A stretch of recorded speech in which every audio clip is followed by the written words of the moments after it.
Hello everyone and welcome back to the Software Pulse. This is the weekly news segment all about the latest software and updates that have been released in the market. So I really apologize before we begin if I sound a little under the weather. I've not been feeling very well the last 2 or 3 days, so my voice might be a little bit hoarse. So guys, just before we dive in, a huge thanks to our sponsor this week, which is Hive. Hive, for those who don't know, is a project management resource. I've included a full tutorial to the project manager below. You can check it out and also get 25% off your first 12 months with the coupon code KEEPPRODUCTIVE. So feel free to check that one out, guys. A huge thanks to those guys for sponsoring this week. So let's dive in, guys. The first of this week's news is Evernote again. Now, obviously, I did this week a feature about Evernote's death spiral, specifically the TechCrunch article that was looming around the internet, but a couple more pieces have come out since. One piece in particular leaked some of the job losses that have happened at Evernote. According to this article, 15% of the workforce has been dropped, which equates to 54 jobs at Evernote. Now, the CEO has made a statement sort of outlining why this has happened, so I'll include both links in the description, but again, this doesn't really play very well as they sort of get this bad news cycle out of the way. I am almost finished on the Evernote subscriptions video. It will probably be posted Monday or Tuesday. So moving on to the next news, very sad news. Again, another email application has gone, well, almost gone. Gmail inbox, March 2019, it will be dying. Gmail have decided that this experiment, this 4-year experiment, is now over.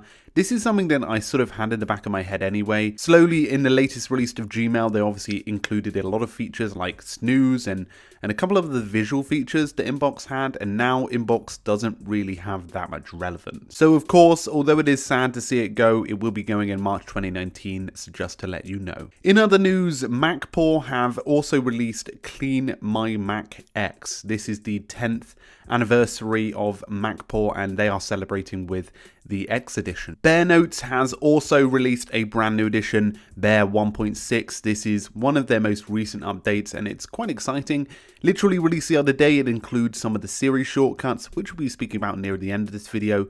Quick navigation for your iPhone and iPads, dark mode for when Mojave launches on Mac, and also a few more pro themes as well as tag cons and a few more exciting things. So Microsoft To Do is really trying to work in a few updates. I saw a couple of Android releases, but they have also pushed out the web edition, a brand new looking web edition. It does look a lot cleaner, I'd say, but again, not really huge amount of changes here. Again, I think they need a few more features until they are in the ballpark of the likes of Todoist, TickTick, or some of the other big ones. So you're probably wondering, Todoist, dark mode, when can I get it? I believe the due date to launch is Tuesday the 25th, so next week, which is quite exciting.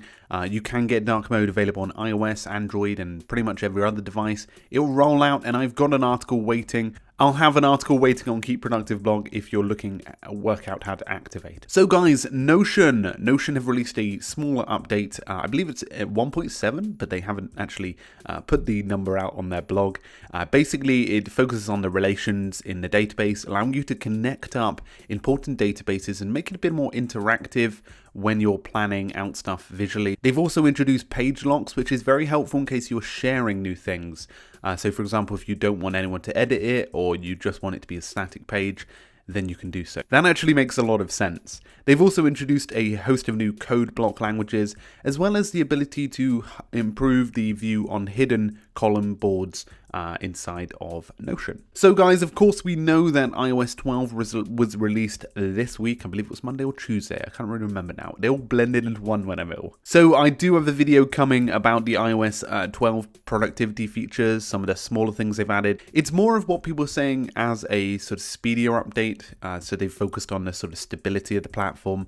But I will be doing a feature on shortcuts. I'll include the video that Christopher Lawley, me and him are doing a collab very soon, has done on shortcuts. It's literally been posted. I haven't actually fully watched it yet, but I trust Christopher's fantastic opinion, so I'm going to put it in the cards above you. They'll probably pop up somewhere.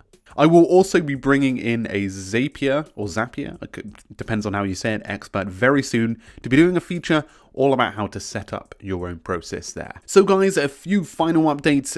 Any.Do have launched a few new look changes. This wasn't really publicly put out to some extent. They obviously released it through the app updates and things like that. But again, this is a really nice addition to the Any.Do platform.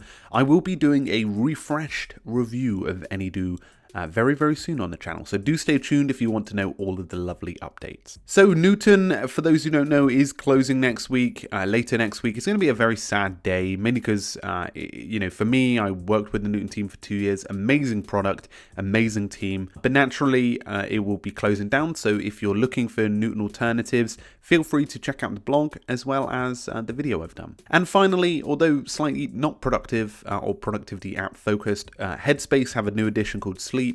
Sleep by Headspace will be a way for you to listen to stories, calming audio before you go to bed, and that's a nice addition. I think that there's a lot of these sleeping apps and they can really help you to calm yourself before you go to sleep. Anyway guys, huge thanks for stopping by today. Hope you enjoyed this week's news. Let me know in the comments whether I missed anything. Obviously, there's actually been quite a lot recently, and I hope you are liking the 2-week breaks between these, because it obviously makes the Software Pulse a lot more exciting. Anyway guys, I apologize for my voice being a bit croaky. A big thank you to Hive for sponsoring this week here on the Keep Productive YouTube channel. So we're going to be back next month as well with a sponsor. They're a sponsor that's particularly close to my heart, so I hope you guys find that one very interesting. Anyway guys, a big thank you for stopping by today. Make sure to have a great week, keep productive, and I'll see you guys very soon. Cheers.